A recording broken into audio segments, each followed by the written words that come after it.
Hello दोस्तों, good evening. कैसे हैं आप लोग? कि आप लोग बहुत बढ़िया होंगे, मस्त होंगे। आप लोग का स्वागत है।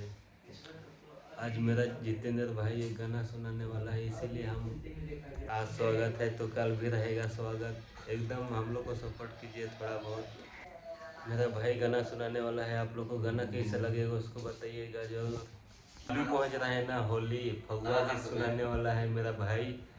मैं भी नहीं सुना हूँ, इसका आवाज़ कैसा है क्या है वो आप लोग बताइएगा कमेंट करके, ठीक है? बहुत लंबा वीडियो बन जाएगा नहीं तो। चलो भाई सुनाओ। हर दोस्त तोहरे मन के मैं एक फगवा गीत सुनाया था। जे भी गलती सलती हुई क्षमा करब।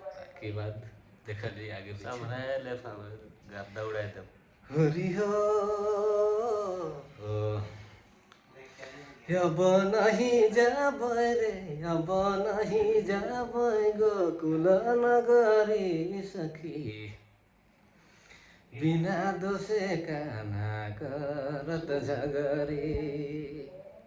एरी एरी एरी एरी भाई अब नहीं जाब रे, अब नहीं जाब जमुना डगरी दुती।